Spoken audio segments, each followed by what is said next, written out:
¿Cómo están, estimado público del conversatorio? Es un gusto y estoy agradecido con Dios por compartir con ustedes la lección número 7. Esta lección que lleva por título El pan y el agua de vida. Y para eso tengo un invitado especial, hermano, si puede presentarse.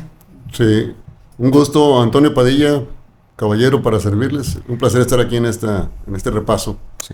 Así es, pues vamos directo a la lección. El versículo de memoria nos menciona algunos aspectos importantes que nos sirven como introducción.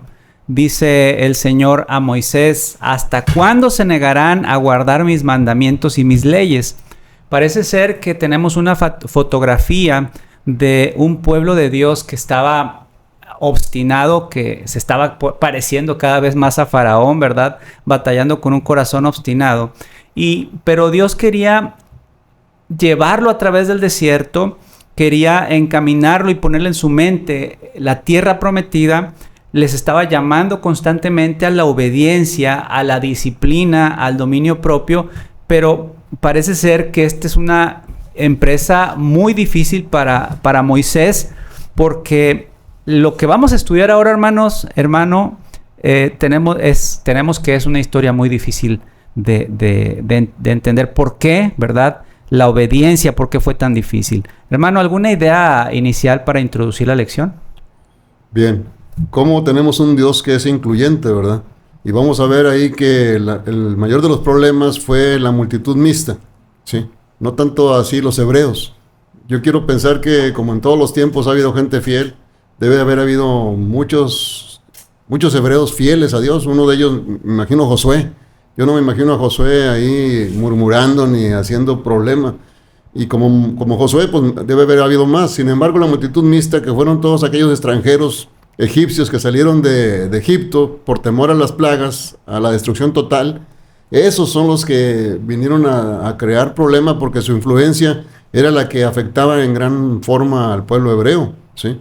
Así Entonces, es. vamos a estar lidiando en esta lección, que aunque no lo menciona en la lección, ¿verdad? Y en la Biblia tampoco se deja ver así tal cual, pero sin embargo, quienes realmente fueron problema para Moisés fueron todas esas personas que estaban ancladas a las costumbres de Egipto. ¿Y qué más que eso? Pues los mismos egipcios que salieron de ahí, ¿verdad? Así es.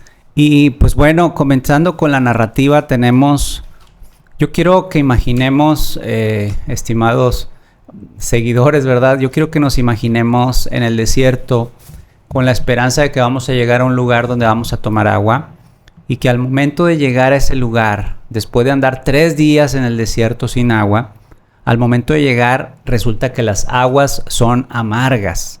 Esta fue la primera prueba, pero también representa el primer milagro. Me llama la atención cómo dice el versículo Éxodo 15, 22 al 27, que allí Jehová Dios los probó, pero también allí les dice un sí condicional. Dice: si oyeres atentamente la voz de Jehová tu Dios, ninguna enfermedad de las que envía a los egipcios te tocará a ti. Y Dios se declara ante su pueblo, se revela como el sanador, ¿verdad? Sí, así es. Fíjate, más amarga que el agua eran las críticas, ¿sí?, de aquellas personas que habían visto la grandeza de Dios a través de las 10 plagas, y luego a través del cruce, a través del Mar Rojo, ¿sí? Yo creo que ya era el colmo, ¿verdad?, la falta de fe de estas personas. Sin embargo, te vuelvo a hacer hincapié. Yo creo que los egipcios, al huir de Egipto, pensaron que iba a ser de inmediato la llegada a la tierra prometida, la tierra de Canaán. Sin embargo, Dios escoge otro camino, ¿sí?, porque quien los dirigía era Dios, no tanto Moisés. Ellos se guiaban por la nube, ¿sí?, que los dirigía, ¿sí?, que los guiaba. Entonces, en lugar de llevarlos hacia la tierra que se supone era más fácil, era la de los filisteos, Dios en su sabiduría no los llevó por ahí, porque los filisteos eran guerreros, y los hebreos, pues, ¿qué podían saber de guerra y de armas, verdad? Entonces Dios los lleva hacia un camino distinto y los dirige hacia las aguas amargas, ¿verdad? Moisés debe haber sabido eso, porque Moisés sí había recorrido esos territorios, pero pues yo no sé, Moisés sencillamente se dejó guiar por Dios, ¿sí? Así es. Entonces allí Dios aprovecha cada oportunidad para acercarse a su pueblo para tratar de constreñir los corazones de su pueblo que le seguía. Y decía que, les decía hace un momento que el versículo de Éxodo 15 habla de que Dios se revela como el sanador. En cada ocasión que el pueblo de Israel se metía en problemas, el gran solucionador y el gran pacificador, y en este caso el gran sanador, se revela como Dios, ¿verdad?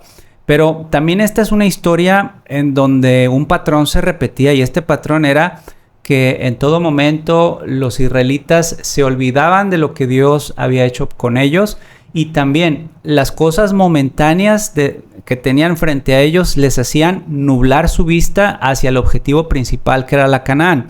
Entonces yo pienso, hermano Padilla, a nuestra realidad, ¿verdad? Qué triste es cuando nos olvidamos de nuestro Dios de esa manera. Olvidamos lo que Dios ha hecho ya por nosotros en el pasado muy fácilmente, con mucha facilidad, pero también debemos reflexionar en que la situación actual en la que estamos, ya sea enfermedad, ya sea dificultad, ya sea que estemos atravesando, no sé, por alguna dificultad grave incluso, esto podría estar nublando nuestra visión de nuestro objetivo general o nuestro propósito mayor, que es la Canaán celestial, y es el grave problema que yo veo aquí en las aguas de Mara, ¿verdad? Las aguas amargas. Es una prueba, sí. Era una prueba para todos. Y quien buscó la respuesta o la solución fue Moisés, implorando a Jehová. O sea, era lo que todos debían haber hecho. O sea, ya la experiencia para ellos era buscar a Dios, ¿sí? Ya vieron que en Egipto todos los dioses de nada sirvieron. Supieron que era implorar a Jehová. De hecho, huyen de Egipto sabiendo que van siguiendo a Jehová. Entonces, ¿por qué no implorar a Jehová? Pues, sencillamente se olvidaron de eso y comenzaron la rencilla. Ahora, la solución se ve fácil, ¿verdad? Dios le dice a Moisés, bueno, pues corta un árbol y arrójalo a las aguas y estas se van a poner dulces. Y así fue. O sea, ¿quién tiene la solución? Dios. ¿Sí? ¿Qué están aprendiendo los hebreos? Los hebreos eran una multitud de gente ignorante, ¿sí? No estaban... La gente puede pensar, pero son los hebreos, tienen los mandamientos. Habían estado muchos años en cautiverio y su vista estaba nublada. No, eran gente ignorante con respecto al conocimiento de Jehová. Moisés lo tenía, ¿sí? Me imagino que también algunos del pueblo, como Aarón y los dirigentes, deben de haber tenido ese conocimiento, pero la mayoría habían sido esclavos. O sea, estaban más acostumbrados a ver los rituales paganos que a ver no había rituales a Dios como se debían de haber hecho mañana y tarde los sacrificios. Entonces su vista estaba nublada, y Dios es paciente, fíjate, porque considerando esa ignorancia, Dios tiene paciencia con ellos, ¿sí? Y ahora les da a beber aguas dulces. ¿Cómo? A través de la solución, que era implorar su bendito y santo nombre. Así es. Usted menciona, hermano, que tenían los mandamientos. Cabe mencionar que nos referimos a los mandamientos de Dios de una forma general, porque los mandamientos todavía, las tablas, ¿verdad?, todavía no eran otorgadas al pueblo. O a qué se refiere con los... No, es que los mandatos. Los 10 mandamientos vienen desde el Génesis. Eso, ¿sí? A eso quería llegar precisamente. Los 10 mandamientos están hermano. Bien claros desde el Génesis. Cuando Dios le dice a Adán y Eva que lo obedezcan, les está diciendo, no tendrán dioses ajenos aparte de mí. Ajá. Cuando ellos hacen de la serpiente una imagen, están transgrediendo el segundo mandamiento, Adán y Eva. Él dice, no tomar el nombre de Dios en vano. Eva habla de Dios como si fuera un común, como un igual. No, pues Dios me dijo, ¿verdad?, que no coma de este. No, Señor, el Señor Jehová, ¿verdad?, el Todopoderoso me dijo, me mandó, y debieron obedecerlo. El día sábado estaba explícito ahí en el cuarto mandamiento, y también lo que Dios les dice, reposen el día sábado. Y luego de ahí vienen todos los demás, ¿verdad? Honra a tu padre y a tu madre. Todos estaban de manera... Si eres un lector así prudente, sensato, paciente, y te vas y observas bien, vas a encontrar que ahí están los 10 mandamientos desde el comienzo del Génesis. Estos mandamientos rigieron todo el tiempo. Abraham, Jacob, todos ellos los vivieron. Ahora, te digo, eran gente, ahora sí que pobres hebreos, esclavos, pues ahí no pudieron vivir de acuerdo a esos mandamientos porque estaban sojuzgados por Egipto. Pero ellos sabían de todo eso, ¿verdad? Así es. Sí. Lo mencioné con toda la intención, hermano, porque hacemos este paréntesis para nuestros amigos que muchas veces pueden llegar a pensar que los mandamientos y el día sábado y todo esto que Dios les ordenó es hasta cuando son entregadas en las tablas de piedra. Sin embargo, por ejemplo, quiero darte un versículo donde ya se menciona la palabra pecado, que está en Génesis 4, en relación al asunto de Caín, ¿verdad? Que le dice, si hicieras lo bueno, no serías enaltecido, pero si no lo haces, el pecado está a la puerta. Es decir, se menciona ya la palabra pecado en el Génesis y sabemos por definición que el pecado es transgresión de la ley. Hacemos todo este paréntesis porque de pronto es muy sencillo pensar que la ley de Dios fue hasta el Sinaí, pero la ley de Dios es eterna, ¿verdad, hermano? No, es eterna. Se les dio al pueblo hebreo, era la constitución que iba a regir esta nueva nación que era el pueblo de Israel. Entonces Dios les da la constitución escrita en tablas de piedra, ¿sí? Para que tanto ellos como su descendencia las tuvieran ahí plasmadas y no hubiera ningún pretexto, ¿sí? Iban a poder leerlas constantemente, que era su deber y era su obligación como pueblo de Israel. Pero no estaban explícitas. De hecho, Santiago dice que debemos ser no solamente oidores, hacedores también, sino hacedores de la ley. Así es. ¿Sí? O sea, no oidores olvidadizos, porque ahorita oyes y como con una mente de teflón se escurre. No, dice hacedores, sí. O sea, que pongan en práctica lo que leen, así es, lo que conocen de Dios. Sí. Entonces vemos ahí que en Génesis 4 está la palabra pecado, y pecado es transgresión de la ley por definición bíblica. Entonces había una ley también por allí. Bueno, cerramos el paréntesis porque es un asunto importante y luego nos regresamos a la historia del Éxodo, hermano, y me gusta cómo prefigura a Jesucristo en toda esta historia con dos elementos que son vitales. Por un lado, las aguas, aunque vemos las aguas amargas, pero más adelante vamos a ver el agua que brotaba de una peña, pero también la comida, hermano. La comida, y hablando de la comida, tenemos el ejemplo de las codornices y del maná. ¿Qué elementos o aprendizajes espirituales tenemos en este acontecimiento? Fíjate, en el maná tenían todo. O sea, un alimento integral, o sea, que contenía todo, lo esencial para una vida saludable. Pero volvemos a la turba mixta. La pluma inspirada dice que esa turba mixta, esa multitud mixta, siempre estaba queriendo regresar a Egipto, ¿sí? Ellos inmediatamente se quejaron, ¿sí? ¿Y de qué se quejaron? En Egipto teníamos comida. Los hebreos eran esclavos. No puedes pensar tú que los hebreos se daban aquellos lujos de comer y comer como lo hacían los que sí tenían dinero. Entonces, ¿quiénes están quejando? Los que estaban acostumbrados a las comilonas, al desorden, a la intemperancia, porque los hebreos en sí, pues ellos, su comida era muy, muy sencilla, ¿verdad? Y como debe haber sido la de algún esclavo, como aquí en nuestro México, nuestros ancestros, ¿verdad? Pues la tortilla y el chile, vámonos, ¿verdad? O el frijolito, y vivían de una manera bien saludable. Pero aquí volvemos a ver que ahora sí, es cierto, de Mara Dios los lleva a un lugar, ¿verdad?, donde había 12 fuentes, 70 palmeras, ahí los establece un tiempo, pero luego los lleva al desierto de Sin, al desierto otra vez. O sea, entonces, ¿será que Dios no sabía el rumbo que iba a tomar? No, Dios sabía el rumbo, pero todo esto era enseñanza para el hebreo, ¿sí? Digo para el hebreo porque ahí estaban incluidos los egipcios, pero los egipcios no tenían vela en el entierro, sin embargo se acomodaron ahí, ¿verdad? Pero Dios, como es inclusivo, no los va a apartar, como hasta el día de hoy. Una persona que a veces busca leer la Biblia nada más para criticarla, pues Dios le va a permitir que la lea. Sencillamente lo que va a pasar es que no va a tener conocimiento, porque el conocimiento se obtiene a través del Espíritu Santo. Entonces, estas personas tenían que conocer a Dios y era a través de estas pruebas. Oye, me imagino que Josué en todas esas pruebas sacó 100. Es que yo no puedo ver a Josué de otra manera. Josué fue un joven, y no nomás él, también los levitas. Había gente dentro del pueblo hebreo que tenía fe, como hasta el día de hoy. Yo he conocido gente que ha tenido fe para vivir en este mundo de pecado con fe.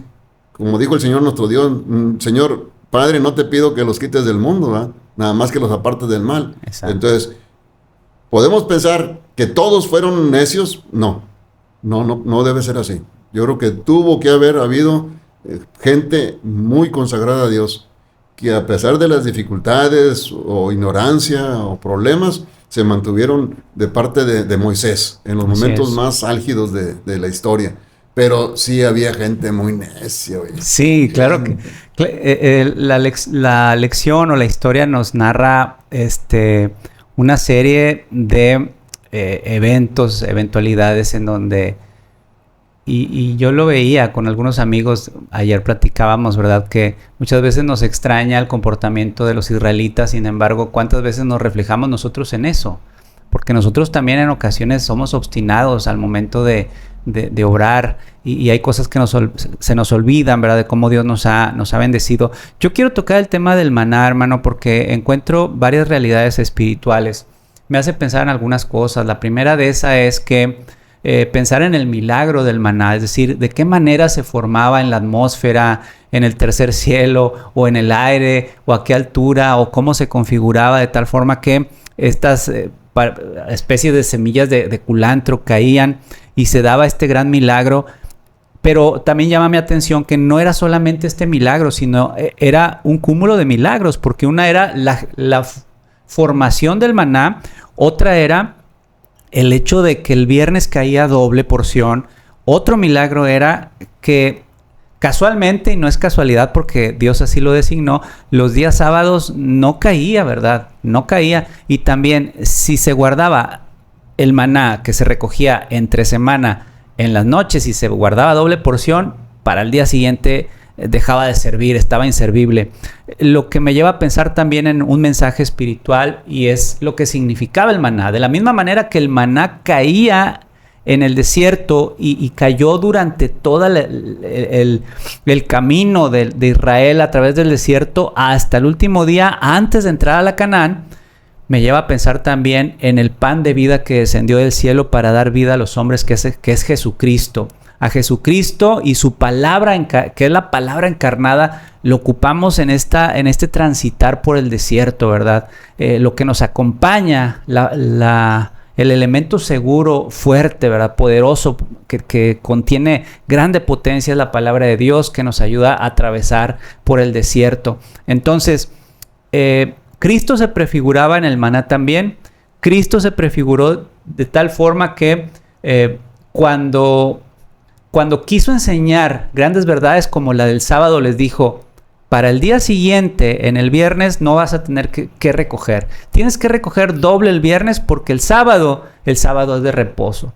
Pero pareciera, como usted decía, hermano, Dios les decía: ¿saben qué? No tienen que guardar para el día siguiente porque se va a echar a perder, y guardaban. ¿Saben qué? Tienen que recoger doble el día viernes porque el sábado no pueden recoger. Y había gente allí entre el desierto buscando también recoger maná. Pareciera ser que esta palabra y esta expresión de el pueblo de dura cerviz era una realidad muy difícil de quitar, pero que a Moisés le tocó lidiar con esto, hermano, y que Dios nunca lo abandonó, pero era un escenario difícil, ¿verdad? Muy difícil. Fíjate, ya supieron que es Dios el que los dirige. Ya supieron que es implorando a Dios, ¿verdad?, su cuidado, que pueden suceder los milagros, como pasó en Mara. Ahora, ya llevaban tiempo peregrinando, las provisiones estaban acabando, estaban en el desierto, no hay hierba, el ganado que llevaban también se está agotado y se está acabando, no hay hierba para que coman. Entonces viene la prueba y surge nuevamente la desconfianza. Pero si ya supiste que es Dios el que te dirige, ¿por qué culpar a Moisés de haberlos sacado de Egipto para llevarlos a morir al desierto? Era de que imploraran el favor de Dios. Ahora llega el favor de Dios, que es el maná, que era un rocío que caía en las mañanas y que lo llenaba todo, ¿verdad? Nada más que ese rocío se desvanecía. Había que recoger la porción para cada día. Y quienes recogían más, al pesarlo, era la cantidad exacta. Y quienes recogían menos, al pesarlo, era la cantidad exacta. O sea, Dios provee la fe a quien lo pide y lo va a dar en la cantidad exacta. Que era un gomer, ¿verdad? Un gomer, y sí, nunca sobraba ni faltaba. Nunca sobraba ni faltaba. Ahora, cuando era nada más la medida, ¿sí?, y se consumía en ese día, no había problema. Pero había gente que desconfiaba y decía: bueno, vamos a guardar para mañana, tal vez no haya, ¿sí? Y eso se echaba a perder.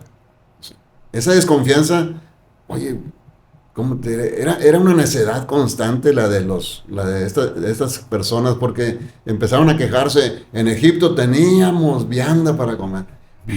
O sea, uno de los problemas más graves que puede tener cualquier ser humano es no ser agradecido, ¿sí? Y aquí vemos que a estas personas se les olvidaba ser agradecidos con Dios, porque fíjate, hablando de los hebreos, porque te digo, esa multitud mixta influenciaba en ellos, y luego al rato andaban que también quejándose como lo hacían estas personas que a final de cuentas muchos murieron en el desierto, ¿verdad? Dice, se olvidaron de que habían sido esclavos, ¿sí? Se olvidaron del poder de Dios que se manifestó en las 10 plagas. Ahora, se olvidaron de cómo cruzaron el mar. Ujú. O sea, todo lo olvidaron. Cómo eran bendecidos por Dios. Cómo, sin ser nación, iban a ser ahora una nación. Se olvidaron de ser agradecidos, ¿sí? Ahora, ¿de qué se quejaban? Como si la felicidad dependiera de las cosas terrenales, fíjate. Era de que está bien, se está acabando la despensa, ¿verdad? Pero ¿qué hay que hacer? Pues clamar a Dios. ¿Quién te tiene ahí? Dios. Entonces, ¿a quién hay que pedirle? Pues al Padre, ¿verdad? Sí. No lo hicieron, o sea. Y esas personas que creían que estando en Egipto iban a ser felices, no es cierto. Es más, tenemos muchos hermanos que piensan que logrando cosas terrenales, ¿verdad?, van a ser felices. Y aquí Dios le está enseñando, le está dando una gran enseñanza, la santidad del sábado. Ujú. Si tú, por ser agradecido con Dios, logras obedecerle en la observancia del día sábado, vas a ser grandemente bendecido. Así es. Hay una segunda enseñanza que veo aquí también y tiene que ver, bueno, ya se mencionó el día sábado, pero pareciera ser que uno de los elementos con los que Satanás fácilmente tienta a los seres humanos es el alimento. En la Biblia en varias ocasiones se relaciona el alimento con tentación. Tenemos la manzana, tenemos también ese plato de lentejas con el cual Jacob iba a perder Jacob robó la primogenitura. Tenemos también el caso donde Satanás se presenta a Jesucristo y le invita a convertir algunas piedras en alimento. Eso me lleva a reflexionar también que tenemos una enseñanza de que debemos hacer todo lo que está a nuestro alcance, y cuando lo que está a nuestro alcance se limita o termina, ponerlo en las manos de Dios para aprender a gobernarnos en sabia mayordomía. Sabemos que la mayordomía no solamente tiene que ver con el controlar nuestros recursos, sino también con controlar nuestros apetitos. ¿Qué hacemos con nuestro cuerpo, verdad? No dejarnos tentar por la alimentación. En la actualidad hay tantas opciones para comer y se leen tantos libros que si tú no sabes gobernarte en el apetito, vas a batallar para gobernar tu vida y para dejar buenos hábitos a los que te rodean y a los que amas. Entonces eso también me hace pensar la enseñanza también de salir de la prueba y recordar que si Dios los ha liberado con mano extendida, no solamente los va a salvar de la escasez, sino también les deja grandes enseñanzas sobre la alimentación. Yo estoy seguro, usted decía hace un momento que el maná era un alimento integral. Yo estoy seguro que si viviera en la actualidad, el empaque del maná no tendría estos sellos, ¿verdad? Sellos negros que traen todos. Los sellos negros de alto en calorías o alto en azúcares. Era suficiente. Sin embargo, el texto nos muestra que también estuvieron exigiendo carne. Ellos querían carne, ¿verdad? Hasta hartarse. Entonces, ojo con este tipo de tentación que también puede llegar a través de la alimentación, ¿no, hermano? Oye, fíjate, dice que muchos de los que consumieron la carne murieron con la boca llena de carne, ¿sí? Qué terrible, ¿no? La falta de dominio propio, ¿sí? La intemperancia. Y yo no sé, ese momento me gustaría verlo en la historia, o sea, como si fuera una película. Estoy viendo a un puñado de personas en sus carpas con su homer de maná, mientras que un montón de gente corre a matar codornices para degustarlas, ¿sí? Entonces yo, ¿cómo la Biblia? No se ve, no se relata, pero debe haber sido maravilloso ver a esas personas con fe, agradecidas con Dios y degustando lo que Dios había dispuesto para ellos. Pero qué triste es ver a esa multitud yendo a matar dicen, mataban codornices y montones de codornices, o sea, no te las ibas a comer. Pero en su afán, ¿verdad? Ese afán desbordado por lo material, ese estómago que domina el cerebro, Exacto. los hacía bestias. Así es. ¿Para qué matar, por así decirlo, 50 codornices si en el día nomás te vas a comer a lo mejor 2? Pero ellos se desbordaron. Muchos murieron en esa Sí, prueba. así Sí. es. Y los otros pues acarrearon las consecuencias, ¿verdad? Porque comer en demasía y comer, pues les iba a traer un problema de enfermedad. Cuando tenían, como tú dices, un empaque, un gomer de maná, que tenía todos los requisitos para una vida saludable. Así es, todos los requisitos nutricionales, ¿verdad? Todo, sí. Hermano, luego entramos también a la historia que nos lleva al agua que ya no era agua amarga, sino era un agua que brotaba para bendición de una peña. Pero antes de entrar a esto, quiero leer en Hebreos 3, 7 al 8, parafraseando, dice que, como dice el Espíritu, si oyereis hoy mi voz, no endurezcáis vuestros corazones, pero luego lo conecta y me parece muy interesante. Después de decir, no endurezcáis vuestros corazones, como en la provocación en el día de la tentación en el desierto. Entonces estamos hablando de que el libro de Hebreos habla de que el pueblo de Israel se estaba ensoberbeciendo y su corazón se estaba endureciendo como el de Faraón. Lecciones atrás veíamos cómo el corazón de Faraón se endurecía y ahora Hebreos cita que había un riesgo en endurecer el corazón del pueblo. Entonces estaban replicando, es una evidencia que estaban replicando lo que habían aprendido en Egipto. Y en torno al agua que brotaba de la roca, hermano, una tragedia que veo yo ahí es que yo percibo en el texto Hebreos, perdón, en el Éxodo, yo veo en el texto que pareciera ser que ellos empiezan a añorar vez tras vez haberse quedado en Egipto. Y para mí es una tragedia porque Egipto es símbolo de pecado y me hace pensar también que muchas veces nosotros añoramos las vidas pasadas cuando no teníamos a Cristo y eso es una tragedia. O por ejemplo yo nací en el Evangelio, pero también puede aplicar a mí. Yo puedo estar añorando otras cosas que son pecado, otras cosas que son cosas fáciles, recompensa inmediata, qué sé yo, y alejarme de Dios. Esto es una tragedia. Sí, ahora en el desierto, ahí en Refidim, ahí la peña de Oreb, hasta hay templos que se llaman así, la peña de Oreb, de donde emanó, es donde brotó esa agua, ¿verdad? Que Dios, por la gracia de Dios, pero otra vez volvemos a lo mismo. ¿A quién culparon? A Moisés. Estaban cobijados por la nube en el día, ¿sí? Y la misma nube brindaba fuego en las noches para que tuvieran un clima agradable, ¿sí? O sea, ellos podían ver la presencia de Dios ahí, ¿sí? En la nube. Gracias a Dios estaba la nube. De no haber estado la nube, la misma presencia de Dios los consumía.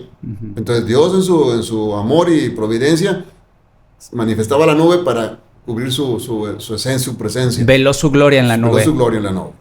Ahora, a pesar de eso, culpan a Moisés, ¿verdad?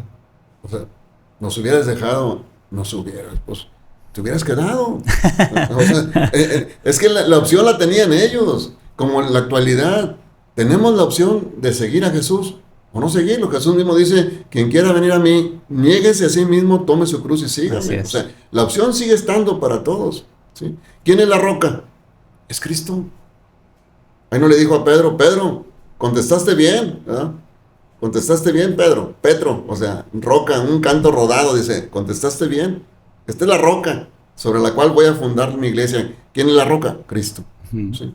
Algunos se confunden en ese juego de palabras que tiene ahí en San Mateo 16, 18, cuando Jesús le pregunta, ¿y ustedes quién dicen que soy yo? Y entonces Pedro, impulsivo y dirigido por el Espíritu Santo, dice, tú eres el Hijo de Dios. Así y entonces es. Jesús le dice, muy bien dicho, Petro, ¿verdad? Petro. Un canto rodado eso. Una Sobre pequeña esta piedra. Petra, o sea, sobre esta Petra, o sea, sobre esta roca, Que es esa Cristo. roca de Oreb, esa peña de Oreb, de donde puede emanar agua, donde se manifiesta la presencia divina de Dios, sobre esta roca, sobre mí, o sea, voy a edificar mi iglesia, sobre Cristo. ¿Sí? Así es. Entonces, maravilloso, pero pues lo olvidaban. Y esto lo comprobamos en 1 Corintios 10:4. cómo Pablo enarbola una idea muy interesante que pareciera contrariar un poco el sentido humano, porque dice, y todos bebieron, refiriéndose otra vez al pueblo de Israel, y todos bebieron la misma bebida espiritual, porque bebían de la roca espiritual que los seguía. Es decir, era una roca, un objeto inanimado, pero luego Pablo dice que esa roca, un objeto inanimado, lo seguía, pero porque Pablo tenía en mente ya la figura de Cristo, y luego aclara en el versículo porque dice, y la roca era Cristo. Así que no tenemos duda que la gran roca era Cristo, y que Pablo lo hizo notar a través de este símbolo.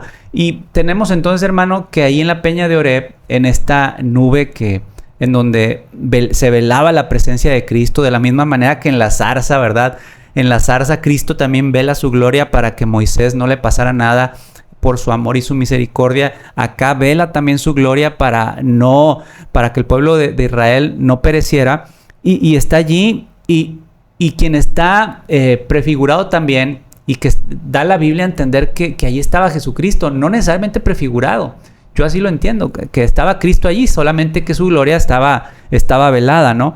Y nos lleva a pensar que la roca, la peña de Oreb, de la cual brota agua, es Dios. Y Dios otra vez se manifiesta como el dador de la vida. Es significativo porque sin agua el pueblo hubiese muerto.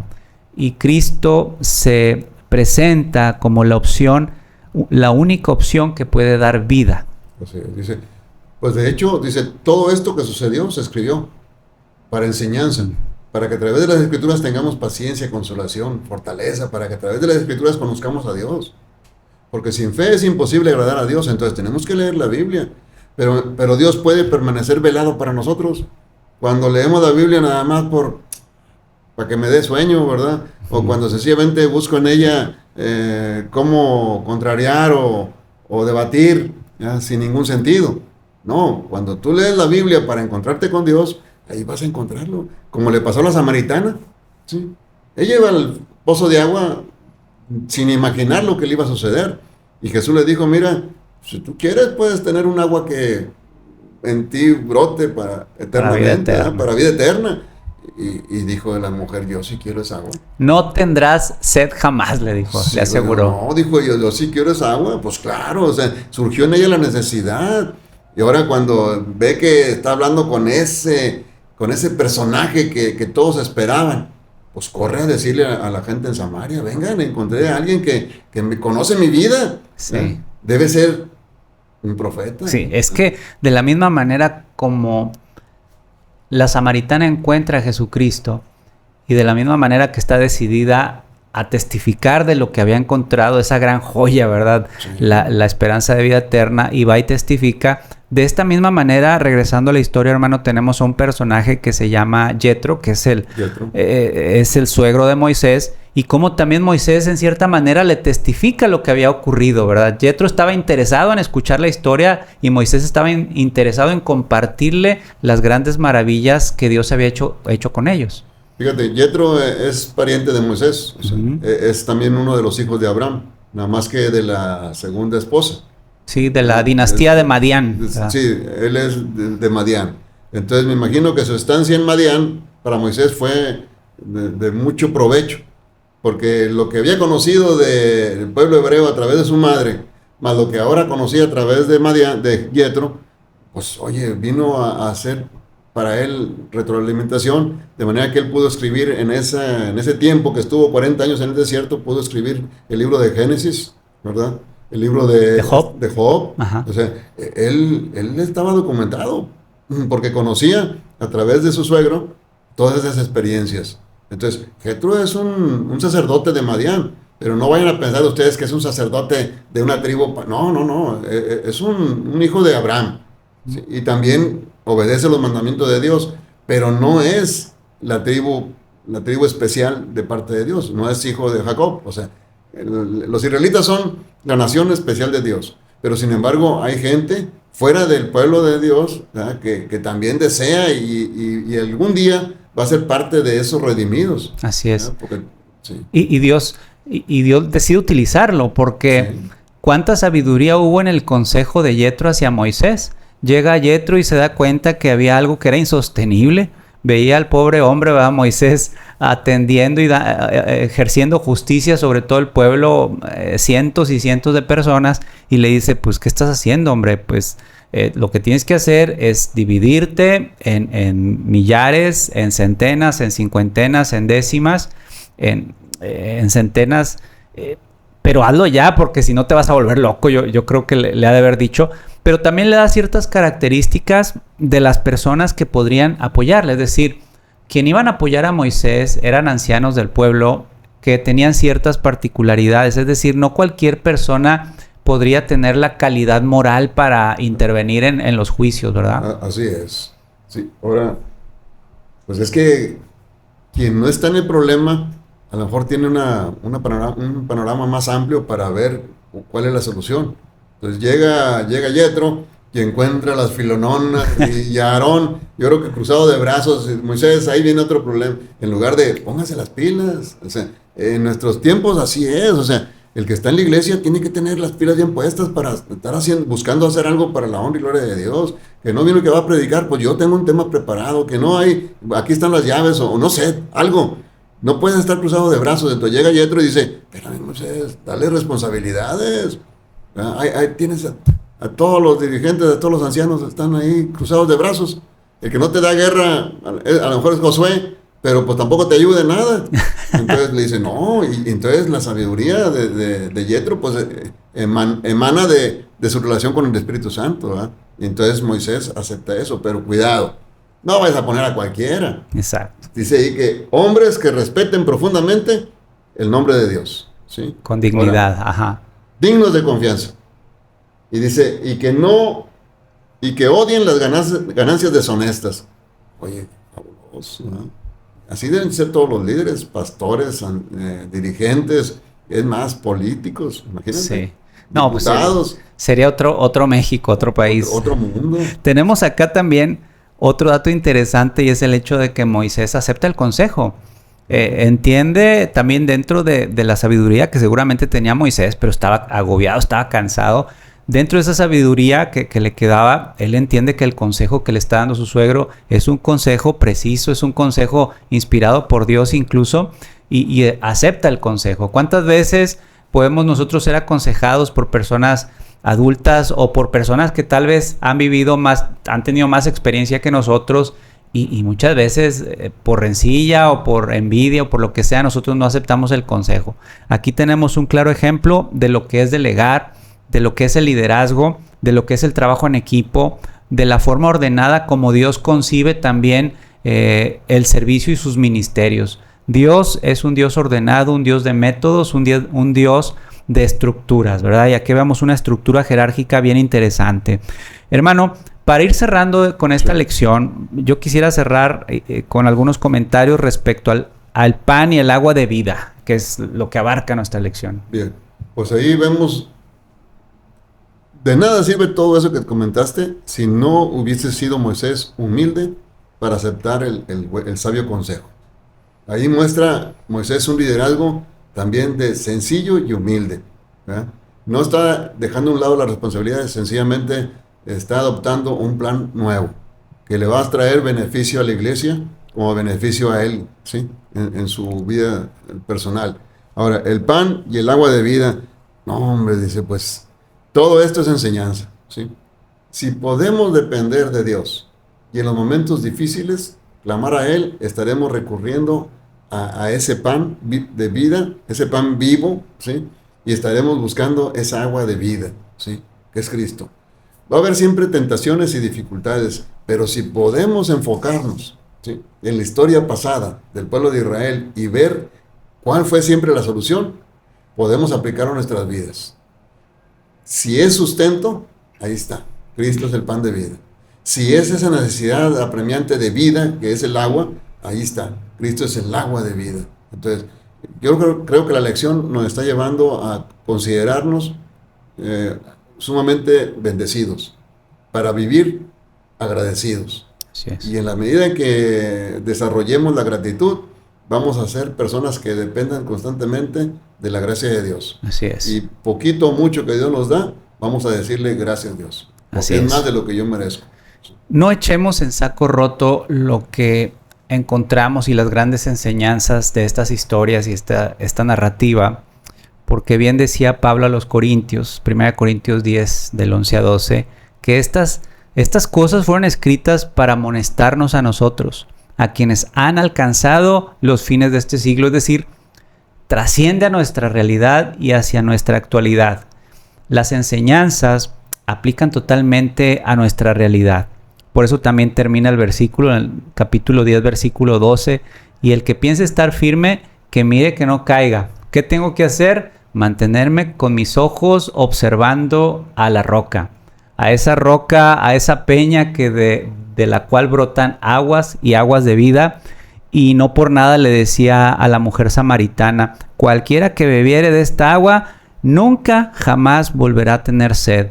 Dios quiere que se vuelva esto una misión de nuestra vida y que los problemas inmediatos y las vicisitudes de la vida no nos hagan olvidarnos de lo que Dios ha hecho con nosotros en el pasado, ni tampoco nos llegue la ceguera de no poder ver cuál es el objetivo mayor. El objetivo mayor es la Canaán celestial. Amén. Que Dios nos bendiga. Nos vemos en el siguiente episodio, el número 8, aquí en el conversatorio.